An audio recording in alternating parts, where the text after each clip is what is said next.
Shalom, selamat pagi Bapak dan Ibu dan Saudara yang terkasih di dalam nama Tuhan kita Yesus Kristus. Semoga senantiasa dalam keadaan baik dan sehat. Kita akan disapa firman Tuhan untuk mengawali hari kita pada hari ini. Namun sebelumnya marilah kita berdoa. Tuhan Allah yang di surga, terima kasih atas penyertaan dan pemeliharaan-Mu kepada kami, sehingga kami boleh ada dan saat ini hendak mendengarkan firman-Mu. Pakai dan urapilah kami, sehingga nama Tuhan senantiasa dipermuliakan. Dalam nama Tuhan Yesus Kristus kami telah berdoa. Amin. Saudara yang terkasih, demikianlah firman Tuhan terambil dari kitab Mazmur 9 ayat 11. Orang yang mengenal namamu percaya kepadamu, sebab tidak kau tinggalkan orang yang mencari Engkau, ya Tuhan. Demikian firman Tuhan. Saudara yang terkasih, bahwa bagaimana mengenal Tuhan dapat digambarkan pada beberapa momen atau keadaan berikut. Pertama, seperti yang tercatat pada Perjanjian Lama, di mana bangsa Israel mengenal dan mengetahui Tuhan Allah melalui perbuatan-perbuatan Tuhan kepada bangsa Israel. Sejak Adam dan Hawa, Abraham bapa orang percaya. Sejak dari Musa mendapat hukum Taurat yang dituliskan di dalam loh batu, Musa yang melihat api turun dari langit, bangsa Israel berjalan di tengah laut yang terbelah, peristiwa pada zaman Nabi Nuh, dan banyak peristiwa dan mujizat lain. Peristiwa dan kejadian tersebut membuat bangsa Israel tahu dan mengenal siapa Tuhan itu. Di kondisi pada Perjanjian Baru, 12 orang murid-murid Tuhan Yesus yang setiap hari bersamanya berbicara, bahkan melihat langsung, melihat perbuatan-perbuatan dan sikap Yesus setiap hari sebelum Yesus naik ke sorga. Hal tersebut adalah situasi dan kondisi di mana murid-murid Tuhan Yesus dapat langsung mengenal secara lebih dekat dan lebih nyata. Pada kondisi yang ketiga, saudara yang terkasih, bahwa pada zaman sekarang ini manusia, umat Tuhan, berusaha mengenal dan mencari Tuhan melalui doa, pujian, perbuatan yang seturut dengan Tuhan. Bahkan saudaraku, salah satu contoh pada suatu negara, pada saat hari kematian Yesus Kristus atau biasa kita sebut dengan hari Paskah, memperingatinya dengan suatu adegan, peristiwa yang menggambarkan bagaimana Yesus akan disalibkan dan mati di kayu salib. Pertanyaannya adalah, sudah sejauh mana bangsa Israel dan kita ini mengenal, bahkan sejauh mana bangsa Israel mengenal Tuhan? Justru sehingga banyak Israel banyak yang membandel, terlalu banyak yang menyimpang, dan banyak sekali yang mati akibat tidak menuruti kehendak dan aturan daripada Tuhan. Sudah berapa jauhkah murid-murid Tuhan Yesus yang 12 orang tersebut mengenal Tuhan? Yang setiap hari bertemu dan berbincang dengan Yesus.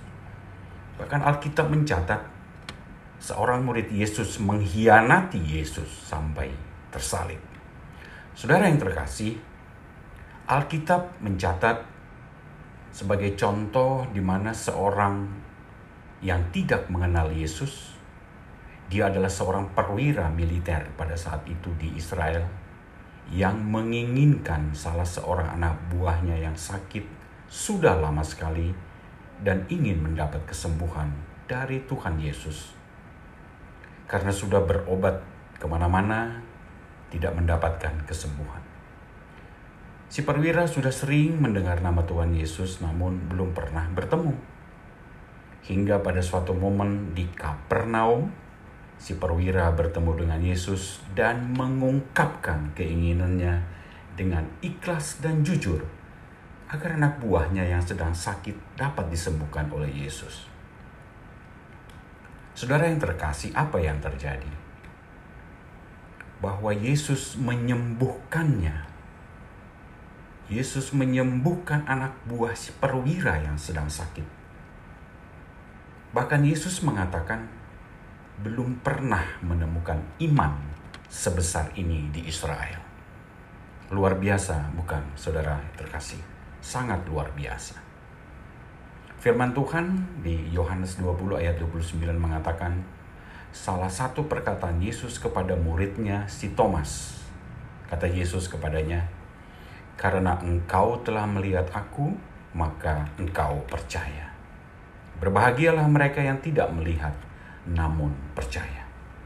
Saudara yang terkasih, gambaran perihal mengenal Tuhan, di mana pada kondisi pertama dapat melihat sosok dan berbicara langsung kepada Yesus.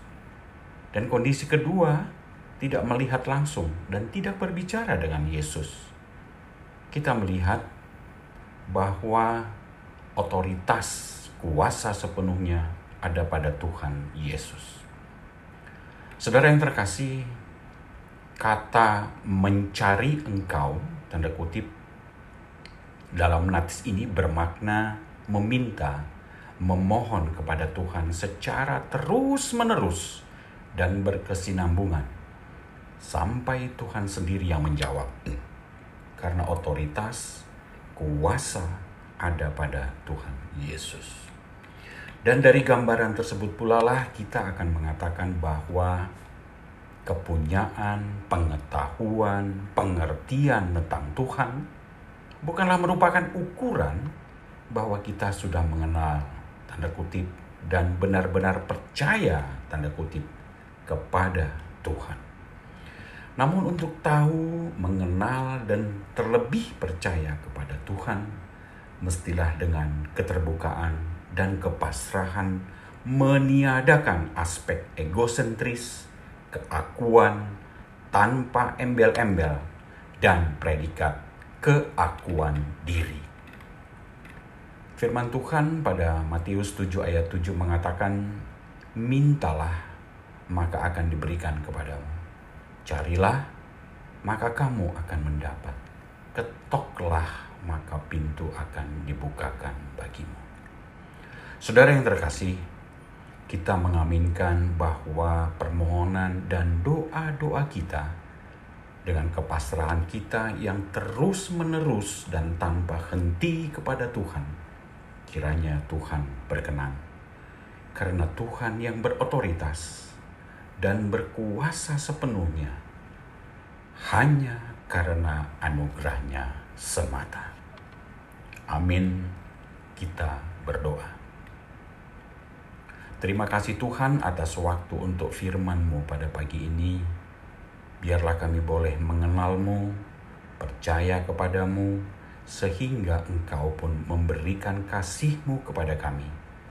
Sehingga kami dimampukan menanggung beban, masalah baik sakit penyakit, ekonomi, kehidupan keluarga, yang pada waktunya kami dapat memenangkannya.